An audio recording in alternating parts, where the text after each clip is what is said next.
How's everyone doing today? So I'm gonna be working on that guy back there, brush 3. The driver's side window is blown out for some reason. Nobody seems to know what happened there. So I gotta dig that out.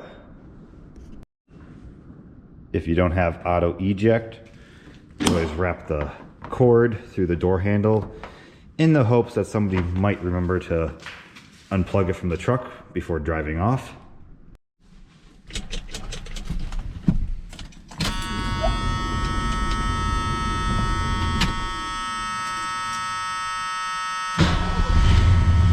Oh, I love that fuel injection we put on this truck. All right, let's see if this mighty 6.2 fires up.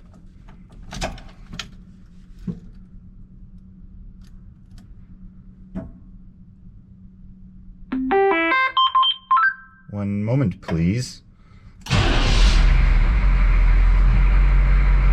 Listen to that thing purr.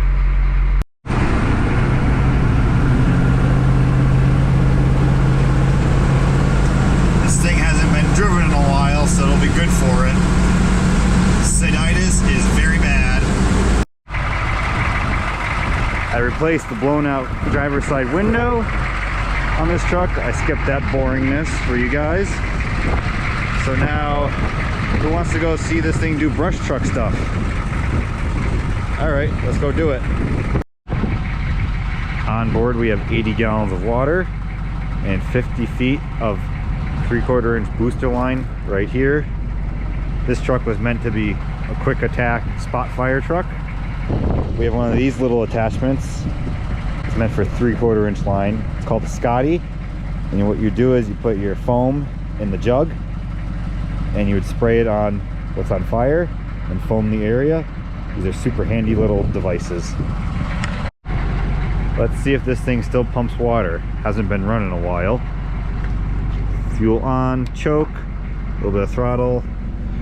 Switch is on. Can't kill these Hondas.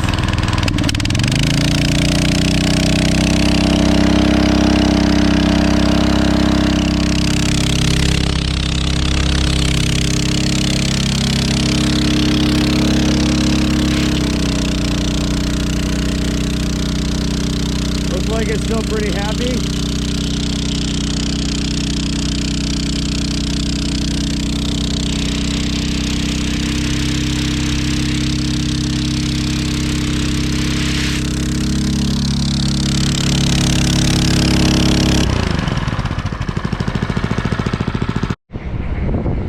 Inside there's a couple rolls of 1-inch wildland hose, which can be hooked to this fitting right here in case we need to reach further than 50 feet.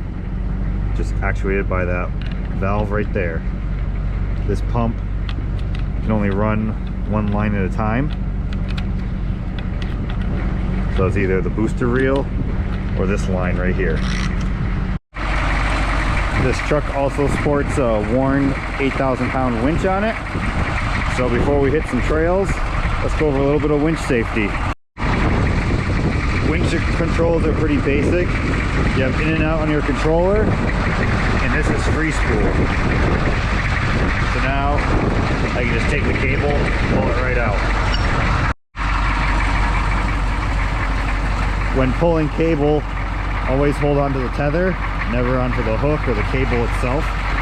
There could be burrs on the cable and you want to cut yourself. It's always a good idea to wear some gloves as well.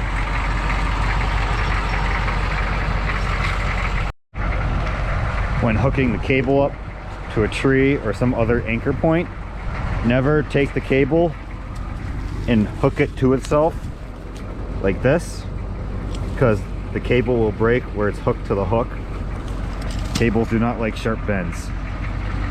Always use a strap, or also what's known as a tree saver. When hooking up the hook, always have the opening of the hook facing up, so that way if the hook breaks, it will naturally snap and fall towards the ground. If you have it the other way and the hook snaps, the cable is going to fly through the air. During winching operations, it's always a good idea to throw a jacket over the line. So that way if it does break, it doesn't go whipping through the air, it just falls to the ground. And when operating the controller, it's always a good idea to stand behind the vehicle such as this, or have the controller run inside and operate from the driver's seat.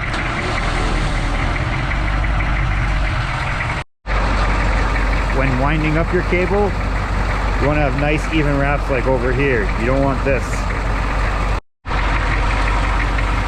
This is the only time you can grab onto the cable is when winding it in by yourself. It's always better to have somebody else hold the cable tight. You can do it by yourself. Don't let the cable slip through your hand, go back, re-grab, and just go with it. And bump the controller.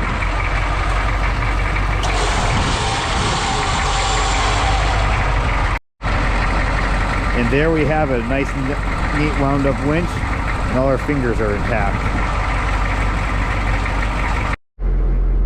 Of course, being a brush truck, we gotta go down some trails naturally. And it needs fuel, so this trail brings us to the center of town, right where we gotta get fuel at.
There's more to driving off-road than meets the eye.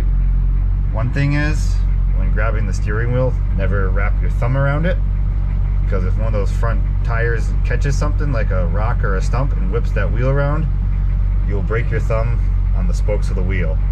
So always grab the steering wheel like this. And we're going to be climbing this little bit of icy hill here, so you got to learn how much throttle to apply and when to back off and when to keep in it.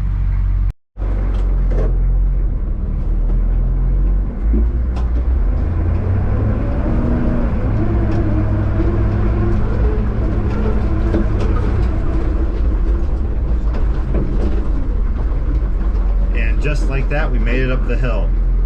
It's also important to know what gear to be in. Automatic, sometimes you want to be in first or second. Standard, pick a gear and you go with it.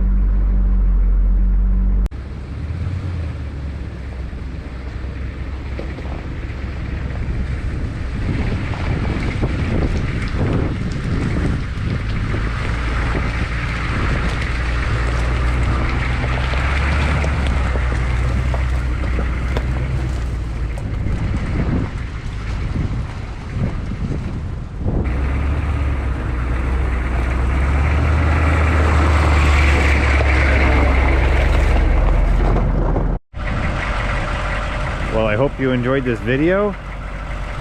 The truck is full of fuel, water, and gas. Now it's time to go put it back in the barn. Be sure to like and subscribe and leave a comment. It really helps out the channel. Be safe.